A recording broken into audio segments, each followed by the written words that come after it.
تو دماغی طور پر بہت کمزور ہوگا اور باقی بچوں سے بہت پیچھے ہوگا۔ میں تمہیں آخری بار وارننگ دے رہی ہوں، بعد میں روتے ہوئے میرے پاس نہ آنا۔ یہ کہہ کر وہ وہاں سے چل پڑی، لیکن یکدم ہی رکی اور مسکراتے اس کے چہرے کی طرف دیکھنے لگی۔ میں تو بھول ہی گئی تھی کہ تم تو ایک پتھر دل کے مالک ہو۔ کیا پتا بعد میں اس بچے کو بھی اپنے ہاتھوں سے مار دو، کیونکہ اس کی ماں کو تو تم نے جیتے جی مار ہی دیا ہے۔ یہ کہہ کر وہ رکی نہیں تھی۔ جہانگیر کے دماغ میں اس کی باتیں کسی ہتھوڑے کی طرح برس رہی تھی۔ وہ ساتھ پڑی چیئر پر بیٹھ گیا۔ اس نے اپنا سر دونوں ہاتھوں پہ گرا دیا اور آنے والے وقت کے بارے میں سوچنے لگا۔ اس کے سر میں شدید درد ہو رہا تھا۔ اسی وقت اس کا موبائل بجا۔ پروڈیوسر کی کال تھی۔ ایک فلم کی شوٹنگ چل رہی تھی جس میں سینز کا تھوڑا سا ایشو ہو گیا تھا، کیونکہ جیسا اسکرپٹ اسے چاہیے تھا ویسا اسکرپٹ نہیں لکھا گیا تھا، اور اب پروڈیوسر سے کالز پہ کالز کر رہا تھا۔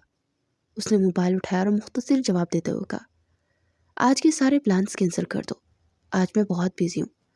یہ کہہ کر اس نے کال کاٹ دی اور موبائل آف کر دیا، جبکہ دوسری طرف پروڈیوسر کا منہ حیرت سے کھلا کا کھلا رہ گیا، کیونکہ یہ جہانگیر کی زندگی میں پہلی بار ہوا تھا کہ اس نے اس طرح اپنے کام کو ٹال دیا تھا۔ تھوڑی ہی دیر بعد وہ چھوٹے چھوٹے قدم اٹھاتا کمرے کے اندر داخل ہوا۔ سائرہ کو ہوش آ چکا تھا، مگر اس کا چہرہ ابھی تک آنسوؤں سے تر تھا۔ اسے دیکھ کر سائرہ نے تکلیف سے اپنی آنکھیں بند کر لی۔ آنسو پھر سے ٹوٹ کر اس کی آنکھوں سے گرنے لگے۔ یہ دیکھ کر جہانگیر کو کسی قسم کی تکلیف نہیں ہوئی، مگر اس کے باوجود اس نے کمال کی اداکاری کا مظاہرہ کیا۔ اس کے پاس پڑے اسٹول پر جا کر بیٹھا اور اس کا ہاتھ پکڑتے ہوئے پیار بڑے لہجے میں کہنے لگا، مجھے معاف کر دو۔ یہ سن کر سائرہ کے وجود کو یکدم ہی جھٹکا لگا۔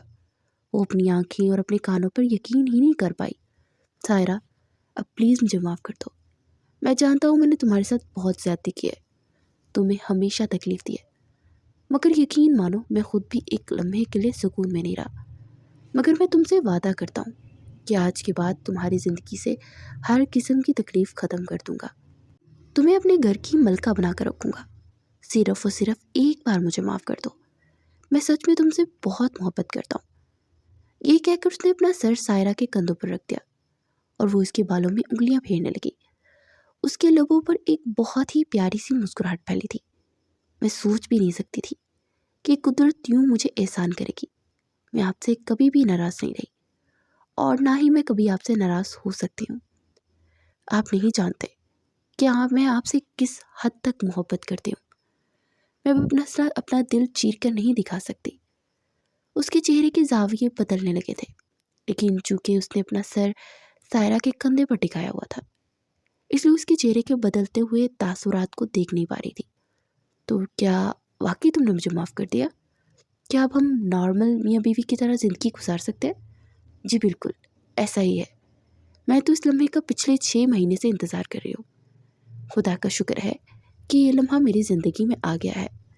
آپ نہیں جانتے کہ میں کتنی خوش ہوں۔ وہ سائرہ جس کے چہرے پر تھوڑی دیر تک بیزاریت پھیلی ہوئی تھی، وہ بہت ہی پریشان نظر آ رہی تھی۔ وہ یکدم ہی کسی گلاب کی طرح کھل اٹھی تھی۔ اس کا چہرہ خوشی کے مارے چمکنے لگا تھا۔ سونیا جو کہ اسی کی وقت کمرے کے اندر داخل ہوئی، جہانگیر کو دیکھ کر مسکرائی تو عجیب سے انداز میں مسکرانے لگا۔ یہ دیکھ کر سونیا کا دل عجیب سے انداز میں دھڑکا۔ وہ اپنے دوست کی فطرت سے بہت اچھے سے واقف تھی۔ وہ کیسے بھول گئی تھی کہ جہانگیر جب تک اپنا بدلہ پورا نہیں لیتا تب تک وہ کسی کو معاف نہیں کرتا، چاہے وہ اس کا اپنا باپ ہی کیوں نہ ہو۔ جہانگیر کی زندگی کا ایک ہی اصول تھا، وہ تکلیف پہنچانے والے کو تڑپا تڑپا کے مارتا تھا، چاہے وہ اس کی محبت ہو۔ جب وہ اٹھ کر باہر گیا تو سونیا بھی تیزی سے چلتی ہوئی پاس آئی اور اس کا بازو پکڑ کر تیز لہجے میں بولی، کیا چال چل رہے ہو تم؟ نتھنگ بیبیز، اس نے بہت ہی پیار سے کہا۔ سونیا کے ماتھے پر بل پڑ گئے۔ میں تم سے پوچھ رہی ہوں تم کیا کرنے والے ہو؟ میں تمہاری فطرت بہت اچھے طریقے سے واقف ہوں۔ سونیا ڈارلنگ، اگر تم میری فطرت سے واقف ہو تو پھر مجھ سے سوال کیوں کر رہی ہو؟ جب تمہیں پتہ ہے کہ میں کیا کرنے والا ہوں تو پھر اس طرح ڈرامے بازی کرنے کی کیا ضرورت ہے؟ جاؤ، جا کر اپنا کام کرو۔ بہت سارے مریض ہیں جو اپنی خوبصورت ڈاکٹر کا انتظار کر رہے ہوں گے، ان کو جا کر وقت دو۔ میرے ساتھ ٹائم ضائع کر رہی ہو، میرے پاس میری بیوی موجود ہے، اس کے علاوہ مجھے کسی اور عورت کی ضرورت نہیں۔ یہ کہہ کر اس کے کانوں میں جھکا اور پرسرار انداز میں بولا، صرف اور صرف 4 مہینوں کے لیے۔ اس کی باتوں کا مفہوم بہت اچھے طریقے سے سمجھ گئی تھی۔ وہ جی جان سے لرز اٹھی اور سوچنے لگی کہ آخر کوئی انسان اس قدر ظالم کیسے ہو سکتا ہے۔ اگر تم اسے ایک ایسی گناہ کی سزا دے رہے ہو جو اس نے کیا ہی نہیں، تو پھر کیسے اس سے نظریں ملاؤ گے؟ بلکہ تم کیسے خود سے نظریں ملانے کے قابل رہو گے؟ میرے پاس اس کے خلاف تمام ثبوت موجود ہے۔ بعض اوقات آنکھوں کا دیکھا اور کانوں کا سنا بھی جھوٹ ہو سکتا ہے۔ یہ سن کر وہ کھلکھلا کر ہنسنے لگا۔ میں اتنا پیچیدہ انسان نہیں ہوں جو جھوٹ اور سچ کی پہچان میں لگا رہوں۔ جو کچھ دکھائی دیا میں نے اس پر یقین کر لیا، اب اس سے زیادہ میں کچھ نہیں کر سکتا۔ یہ کہہ کر اسے سائڈ کر کے وہاں سے جا چکا تھا۔ سونیا کمرے کے اندر گئی تو اس نے سائرہ کو دیکھا جو کہ کھل کر مسکرا رہی تھی۔ سونیا کو دیکھ کر اس نے اسے اپنے قریب آنے کا اشارہ کیا اور اس کے ہاتھ پکڑ کر پیار بھرے انداز میں کہنے لگی، مجھے پتہ ہے کہ جہانگیر کو تم نے سمجھایا، میں تمہارا یہ احسان کبھی نہیں بھول سکتی۔ تم نے میرے ساتھ بہت بڑی نیکی کی ہے۔ اللہ تعالیٰ تمہیں اس کا بہت اجر دے گا۔ اللہ تعالیٰ تمہاری تمام مرادیں پوری کرے گا۔ وہ اسے کسی بری عورت کی طرح دعائیں دے رہی تھی اور وہ یہ دعائیں سچے دل سے دے رہی تھی۔ ایک لمحے کے لیے تو سونیا کے دل میں آیا کہ اسے خبردار کر دے کہ جہانگیر ایک بد فطرت انسان ہے جس کی نیچر کبھی بھی تبدیل ہو سکتی ہے، مگر پھر وہ کچھ سوچ کر خاموش ہو گئی۔ پہلے ہی وہ لڑکی کتنی ٹینشن میں رہی تھی۔ وہ نہیں چاہتی تھی کہ باقی کا ٹائم وہ پریشانی میں گزارے۔ اس نے دل ہی دل میں دعا کی کہ اللہ تعالیٰ جہانگیر کو اس کے لیے اچھا بنا دے۔ جب اس نے جہانگیر کے ساتھ دروازے کے اندر قدم رکھا تو اس کی آنکھیں حیرت سے کھلی کی کھلی رہ گئی، کیونکہ پوری گیلری کو گلاب کی پتیوں سے سجایا گیا تھا اور خوشبودار موم بتیوں سے پوری گیلری کو آراستہ کیا گیا تھا۔ جہانگیر نے اپنا ہاتھ اس کی طرف بڑھایا تو اس نے ہچکچاتے ہوئے اپنے شوہر کا ہاتھ تھام لیا، اس کے کانوں کے میں جھکا اور گمبھیر انداز میں سرکوشی کرتے ہوئے کہا، ہماری زندگی کی نئی شروعات ہونے جا رہی ہے۔ میں چاہتا ہوں کہ یہ شروعات بہت ہی اچھے طریقے سے ہو تاکہ تمہیں یہ سب کچھ کبھی نہ بھولے، اور میں یہ بھی چاہتا ہوں کہ ماضی کی جو تلخی ہے وہ بھی ختم ہو جائے۔ ماضی میں تم نے جو بھی تکلیف اٹھائی ہے اور تم وہ بھول جاؤ۔ مجھے ابھی تک یقین نہیں آ رہا کہ سب کچھ واقعی ٹھیک ہو گیا ہے، وہ مسکراتے ہوئے بولی، جبکہ جہانگیر نے اس کی کمر پر ہاتھ ڈال کر اسے ایک جھٹکے سے اپنے قریب کیا۔ اسے یوں لگ رہا تھا جیسے اس کے پورے جسم میں کچھ رینگ رہا ہو، ایک عجیب سی سرسراہٹ جو اس کے وجود کا حصہ بن گئی تھی۔ شرم و حیا کی وجہ سے وہ ہولے ہولے کانپ بھی رہی تھی۔ آج اسے صحیح معنوں میں محبت کا مفہوم سمجھ آیا تھا، کیونکہ آج سے پہلے وہ جب بھی اس کے قریب آیا تھا صرف اور صرف اپنی ہوس پوری کرنے کے لیے اور اسے تکلیف پہنچانے کے لیے، لیکن آج وہ اسے بہت پیار اور بہت ہی آرام سے ہاتھ لگا رہا تھا۔ آج اسے اس چیز کا احساس دلا رہا تھا کہ وہ اس کے لیے بہت اہمیت کی حامل ہے۔ جب وہ پھولوں کے اس راستے پر چلتے ہوئے کمرے کے اندر داخل ہوئی تو اپنے کمرے کو دیکھ ایک لمحے کے لیے تو وہ مبہوت ہی رہ گئی۔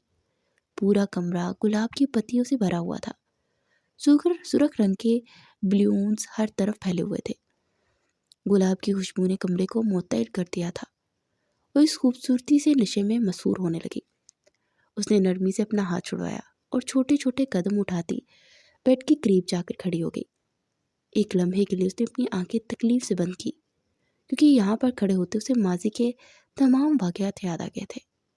کیسے کیسے اس شخص نے اسے تکلیف دی تھی، کیسے اس دن اس انسان سے پاؤں سے ٹھوکریں ماری تھی۔ اس نے یکدم ہی اپنے ذہن کو جھٹکنے کی کوشش کی، مسکراتے ہوئے پلٹی تو اسے کھڑا بہت ہی عجیب نظروں سے دیکھ رہا تھا۔ یکدم ہی اس نے اپنی نظروں کا زاویہ تبدیل کیا اور مسکراتے ہوئے بولا، کیا ہوا مائی لیڈی؟ کیا تمہیں یہ سب کچھ پسند نہیں آیا؟ وہ اس کی نظروں کے مفہوم کو سمجھ نہیں پائی تھی۔ اس نے ایک لمحے کے لیے گھبرا گئی، مگر جب اس نے پیار سے سوال کیا تو اب مسکراتے ہوئے کہنے لگی، نہیں، مجھے یہ سب کچھ ایک خواب جیسا معلوم ہو رہا ہے۔ آپ مجھے چٹکی کاٹیں تاکہ مجھے پتہ چلے کہ یہ حقیقت ہے۔ حقیقت کا گمان تمہیں تھوڑی ہی دیر بعد ہو جائے گا، کیونکہ اب جو کچھ میں تمہارے ساتھ کروں گا اس کے بعد تمہارے لیے یقین لازم ہو جائے گا۔ کم از کم خواب میں تو ایسا کچھ بھی نہیں ہو سکتا۔ یہ کہہ کر وہ چھوٹے چھوٹے قدم اس کی طرف بڑھانے لگا، جبکہ وہ پیچھے کی طرف کھسکنے لگی۔ بیڈ کے قریب جا کر وہ رک گئی۔ جہانگیر نے اسے احتیاط سے بیڈ پر لٹایا اور اس کے اوپر جھک گیا۔ اب وہ اس کے ماتھے کو بہت ہی پیار سے چوم رہا تھا۔ شرم و حیا کی وجہ سے اس کی پلکیں لرز رہی تھی۔ جہانگیر نے اس کے کانپتے ہوئے ہاتھوں کو پکڑا، اسے نرمی سے دبایا جیسے اسے تسلی دی ہو۔ پھر اس کی آنکھوں میں جھانکا اور ایک ایک کر کے اس کی دونوں آنکھیں چومی۔ تم بلا شبہ ایک بہت ہی حسین عورت ہو، میرے لیے تم بہت خاص ہو۔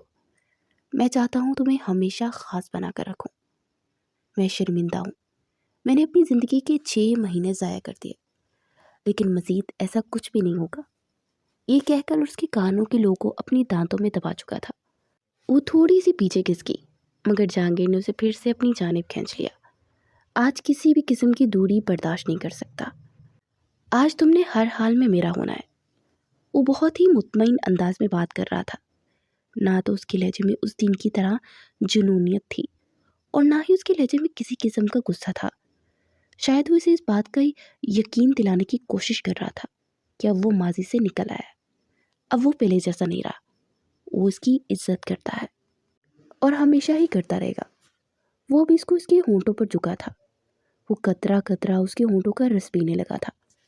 وہ دونوں اس وقت باہر کی دنیا سے مکمل طور پر بے نیاز ایک دوسرے میں کھو چکے تھے۔ سائرہ نے مضبوطی سے اس کی شرٹ کو پکڑ لیا۔ اس نے بہت ہی آہستگی سے اپنی شرٹ اس کے ہاتھوں سے چھڑوائی، اس کے دونوں ہاتھ اپنے دونوں ہاتھوں میں قید کر لیے۔ ہونٹوں سے ہوتا ہوا اور وہ اس کی نیک بون تک پہنچ چکا تھا۔ جیسے جیسے رات گزرتی جا رہی تھی، وہ دونوں ایک دوسرے کے ساتھ مکمل مدہوش ہوتے جا رہے تھے۔ صبح جب اس کی آنکھ کھلی تو اس نے اپنے آپ کو دیکھا۔ بے ساختہ شرم سے اپنے چہرے پر ہاتھ رکھ لیا، کیونکہ اس وقت اس نے جہانگیر کی شرٹ پہن رکھی تھی، جبکہ وہ شرٹ لیس اس کے پہلو میں دنیا جہاں سے بیگانہ ہو کر گہری نیند سو رہا تھا۔ وہ تھوڑا سا اٹھ کر بیٹھی اور اپنے ہاتھوں پر سر رکھ کر بہت ہی غور سے اس کے چہرے کو دیکھنے لگی، جو اسے تھوڑے ہی فاصلے پر تھا۔ اس کا خواب پورا ہو چکا تھا۔ آج وہ سب کچھ حاصل کرنے میں کامیاب ہو چکے تھے جس کے لیے اس نے محنت کی تھی۔ بلا شبہ اس نے اس کے لیے بہت تکلیف اٹھائی تھی۔ اس نے بہت سی ذہنی اذیت کا سامنا کیا تھا، مگر اس کے باوجود آخر کار اس کی جیت ہو گئی تھی۔ وہ سرشار انداز میں مسکرا رہی تھی جب جہانگیر نے یکدم ہی آنکھیں کھولی اور قدرے غصے سے اس کے چہرے کی طرف دیکھتے ہوئے کہا، کیا ہوا ہے؟ سو کیوں نہیں جاتی؟ کیوں میری نیند خراب کر رہی ہو؟ اس کے لہجے میں ایک عجیب سی تلخی تھی جسے محسوس کرتے اس کا دل ڈوبا۔ اس کی آنکھوں میں یکدم ہی پانی چمکنے لگا۔ دوسری طرف جہانگیر کو اپنی غلطی کا احساس ہو چکا تھا۔ اس نے ایک گہری سانس لی، اٹھ کر بیٹھتے ہوئے کہا، معاف کرنا، تھوڑا سا روڈ ہو گیا تھا، اصل میں نیند میں تھا۔ اگر سوتے ہوئے کوئی میرے چہرے کو گھورے تو میری آنکھ کھل جاتی ہے، مجھے معاف کر دے، مجھے اندازہ نہیں تھا۔ اس نے چہرہ جھکاتے ہوئے انتہائی معصومیت سے کہا۔ جہانگیر نے بے ساختہ اس کو دیکھا، جو اس وقت چھوٹی سی بچی معلوم ہو رہی تھی۔ اس کے لبوں پر نہ چاہتے ہوئے بھی مسکراہٹ پھیل گئی۔ تو پھر کیسا محسوس ہو رہا ہے آپ کو ہماری دسترس میں؟ وہ اس کے سوال کی توقع نہیں کر رہی تھی۔ پہلے وہ ہونکوں کی طرح اس کے چہرے کو دیکھنے لگی، پھر اس نے شرم سے اپنا چہرہ جھکا لیا۔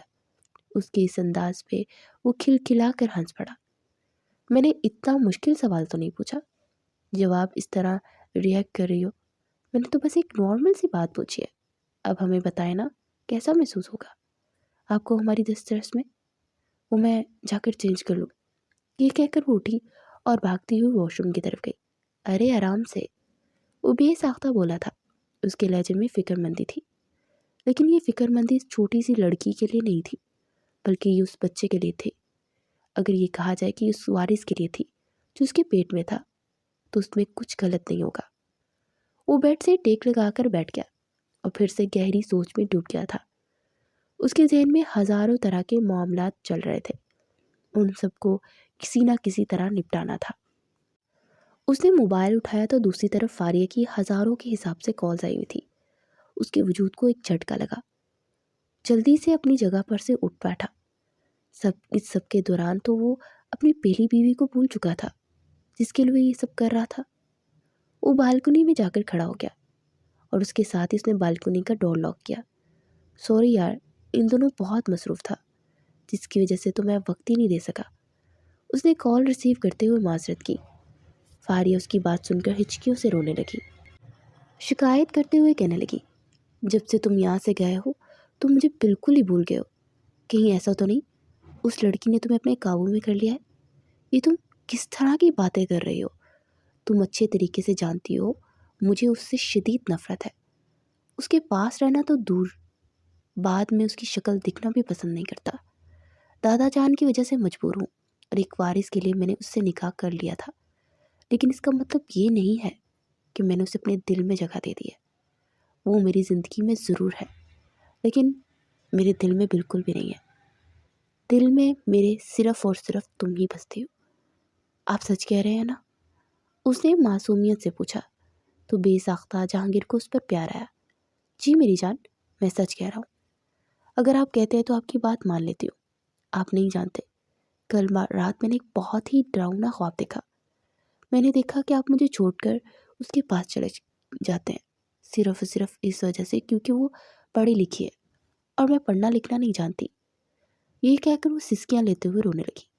جہانگیر کو سمجھ نہیں آ رہی تھی کہ اسے کیسے چپ کروائے۔ ایک تو اس سے بہت دور تھا اور دوسرا وہ اس سے واقف تھا کہ وہ یوں ہی ذرا سے بات پر پریشان ہو جاتی تھی۔ خیر پریشان تو سائرہ بھی ہو جاتی تھی، مگر اس کی پرواہ کیسے تھی؟ دوسری طرف وہ واش روم سے فریش ہو کر نکلی تو اس کی نظر بے ساختہ بالکنی کے دروازے پر پڑی جو کہ ٹرانسپیرنٹ تھا۔ اسے دوسری طرف اپنا شوہر نظر آیا۔ بند دروازہ دیکھ کر اسے اندازہ ہو چکا تھا کہ دوسری طرف اپنی زوجہ محترمہ سے بات کر رہا ہے۔ ایک دم سے اس کا دل دکھا تھا، مگر اگلے ہی لمحے اس نے اپنے آپ کو تسلی دیتے ہوئے کہا، اگر وہ مجھ سے اتنی محبت اور اتنی پیار دے رہا ہے تو کم از کم میں تو یہ برداشت کر ہی سکتی ہوں۔ اور ویسے بھی وہ اپنی پہلی بیوی سے محبت نہیں کرتا، اس سے شادی اس نے صرف اور صرف غصے میں کی تھی۔ ویسے بھی وہ بانجھ ہے، اسے اولاد نہیں دے سکتی، میں اسے وارث دے رہی ہوں، اس لیے میری اہمیت اس کی نظروں میں زیادہ ہے۔ وہ جیسے خود کو تسلیاں دے رہی تھی۔ وہ اس بات کا اندازہ نہیں لگا پائی کہ کیا ہو گیا ہے۔ تمہیں پاگل ہو گئی ہو، کیوں خود سے باتیں کر رہی ہو؟ اچانک ہی مردانہ آواز پر وہ چونک اٹھی۔ بے ساختہ نظریں اٹھا کر دیکھا تو اس وقت اس کے قریب کھڑا تھا اور حیرانگی سے دیکھ رہا تھا کہ اپنے آپ سے باتیں کرنے کی عادت کب سے ہو گئی تمہیں؟ اس کا لہجہ پھر سے کاٹدار ہو گیا تھا۔ بڑی مشکل سے اس نے جہانگیر کو یہ انداز برداشت کیا جو یقیناً اس کے لیے ناممکن کام تھا۔ بچپن سے لے کے 22 سال تک جہانگیر نے ہمیشہ اس سے پیار بھرے انداز میں بات کی تھی، اس کے ناز نخرے اٹھائے تھے، اس کے آگے پیچھے گھومنا رہتا تھا۔ اگر کبھی وہ غلطی کرتی تھی تو وہ فوراً وہ غلطی اپنے سر لے لیتا تھا۔ اگر کبھی کبھار وہ شرارت کرتی تو اس سے کی ڈانٹ کھا لیتا تھا، لیکن اب سب کچھ تبدیل ہو چکا تھا۔ اب وہ اس کے سامنے وہ پرانا جہانگیر نہیں کھڑا تھا، بلکہ یہ تو کوئی اور ہی انسان تھا۔ تم اس طرح سے کن خیالوں میں گم ہو جاتی ہو؟ کبھی کبھار تو مجھے تم سے خوف محسوس ہونے لگتا ہے اور تمہارے پاگل ہونے کا گمان ہوتا ہے۔ ایک اور سخت بات کہہ کر وہ وہاں سے جا چکا تھا۔ اس کے جانے کے بعد وہ خود بخود اس کی آنکھوں سے آنسو بہنے لگے۔ نہ جانے یہ انسان کیسی محبت کرتا ہے، اس نے بے ساختہ سوچا۔ دن کے وقت اسے گھمانے کے لیے لے گیا تھا، اس نے سائرہ کو شاپنگ بھی کروائی تھی۔ ان 6 مہینوں میں وہ ایک بار بھی اپنے گھر سے باہر نہیں نکلی تھی، سوائے ہسپتال جانے کے۔ وہ کہیں بھی آتی جاتی بھی نہیں تھی کیونکہ اسے اپنے شوہر کی جانب سے اجازت ہی نہیں تھی، یہاں تک کہ اپنے ماں باپ سے بھی نہیں مل سکتی تھی۔ جب وہ کھانا کھا کر واپس آ رہے تھے تو بے ساختہ بولی، مجھے اپنی امی جان سے ملنا ہے، کیا امی جان سے مل کر تمہیں خوشی ملے گی؟ اس کے اس عجیب سے سوال پر وہ حیرانگی سے اس کے چہرے کو دیکھنے لگی اور پھر کہنے لگی، ظاہر سی بات ہے، سب سے زیادہ خوشی اپنے گھر والوں کو ہی دیکھ کر ملتی ہے۔ اگر تم خوش ہوگی تو میرے بیٹے کی صحت پر اچھا اثر پڑے گا۔ جی بالکل ایسا ہی ہے، آپ کے بیٹے کی صحت پر اچھا اثر پڑے گا۔ اس نے اپنے بیٹے پیٹ پر ہاتھ رکھتے ہوئے پیار سے کہا۔ اگر وہ ان دونوں کی باتوں کو ایک ساتھ سوچتی تو یقیناً ساری بات اس کی سمجھ میں آ جاتی کہ وہ اس کی خوشی کے لیے اسے جانے کی اجازت نہیں دے رہا تھا۔ وہ اسے صرف اور صرف اس وجہ سے اجازت دے رہا تھا کہ وہ اسے اپنے بچے کی صحت عزیز تھی۔ جو باتیں اس سے سونیا نے کی تھی اس کے بعد وہ کافی زیادہ خوفزدہ ہو گیا تھا۔ تقریباً 1 گھنٹے کے بعد اس نے گاڑی سونیا کے گھر کے سامنے روکی۔ کیا اب میرے ساتھ اندر نہیں چلیں گے؟ نہیں، مجھے ایک ضروری کام کے سلسلے میں جانا ہے۔